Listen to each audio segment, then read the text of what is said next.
Então, como que foi o nosso março aqui em Cachoeira do Sul? Nós tivemos aí no março bastante quente, com temperaturas aí acima de 30 graus. Tivemos registro de 34 graus na semana passada. Então, bastante calor. Ontem mesmo, antecedendo a chegada aí da chuva, da frente fria, foi bastante abafado, bastante quente. E o nosso março aqui ficou ainda com chuvas abaixo da média, né? A gente teve aqui ainda prevalecendo a estiagem, né? Ainda que a laninha esteja já sendo descartada, né? Já estamos numa condição de neutralidade no Pacífico, ainda a gente teve esse desvio negativo das chuvas e temperaturas ainda acima da média no mês de março. Então, ontem, para finalizar o mês, a gente teve uma frente fria que avançou sobre o Rio Grande do Sul. Ela já provocou chuvas ainda pela manhã na fronteira oeste, né? E à tarde ela avançou para as demais regiões e provocou alguns temporais isolados, né?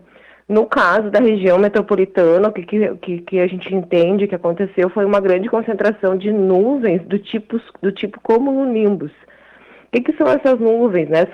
São nuvens mais densas, altas e bem verticais. Elas têm até mais de 15 quilômetros de altura para ter essa classificação.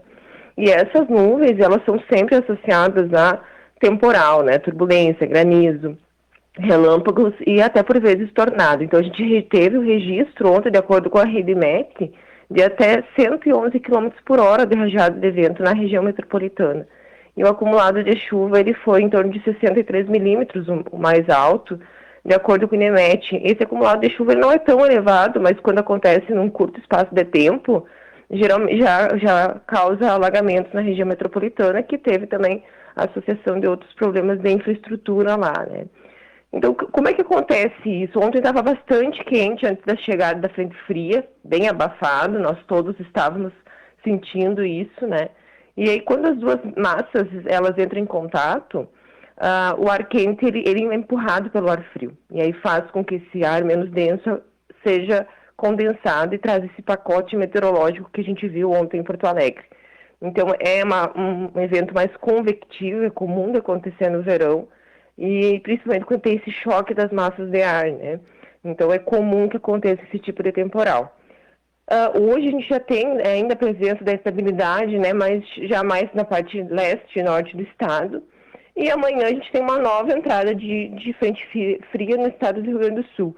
Mas como as temperaturas já reduziram bastante, então é provável que a gente não tenha nenhum tipo de temporal, né? Seja uma chuva mais calma amanhã e melhor distribuída no estado.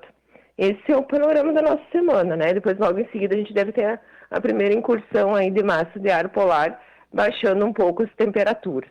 Professora Zanandro, o mês de abril tem que previsão em termos de precipitação? Pois é, nós temos como um prognóstico do outono os desvios ainda negativos, né?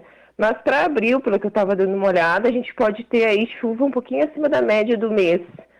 Essas chuvas, né, com maiores acumulados, mas ainda em eventos pontuais, é bem difícil da gente falar sobre isso, porque, por exemplo, ontem, nesse evento de chuva de ontem, eu tive o registro na UFSM de 10 milímetros.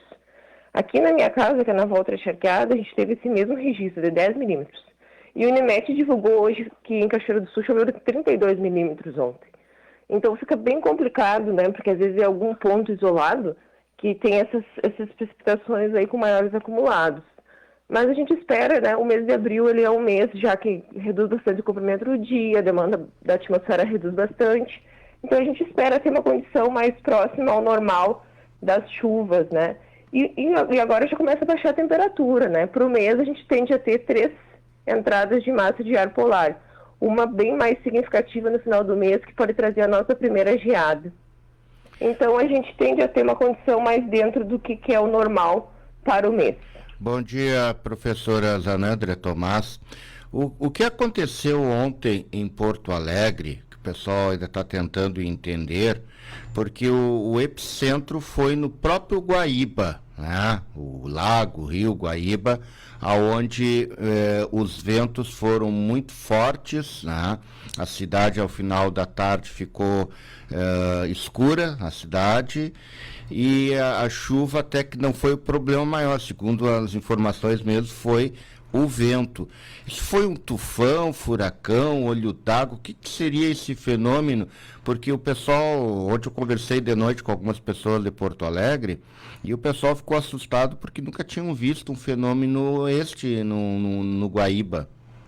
Ele pode ser classificado mais como um olho d'água, não um tufão nem um furacão também não. Embora essas nuvens que eu falei, do tipo cumulonimbus, elas podem trazer esse tipo de evento. Mas acho que pelo que eu olhei nas imagens, assim, a gente pode também recorrer mais aos meteorologistas, né? Mas me parece que a gente pode colocar como um olho d'água, né? Em função dessa condição de aquecimento, e o Rio é uma região, né, de alta evaporação, então pode acontecer isso, né? Possivelmente já tenha acontecido outras vezes, às vezes de noite o pessoal não tem observado. Também a gente não tinha tanta imagem como tem hoje, né? Registro de celular, de câmera, todo mundo registra tudo o que acontece. Então a notícia agora ela fica assim, ela recorre mais, né? E todo mundo tem acesso, então parece que é uma coisa que nunca tinha acontecido. Mas eu acredito que tenha acontecido já outras vezes, porque pode acontecer esse tipo de evento meteorológico na região, sim. Professora Zanandro, muito obrigado pela gentileza, uma boa aula, né? As aulas que a senhora vai dar daqui a alguns instantes no campus da UFSM.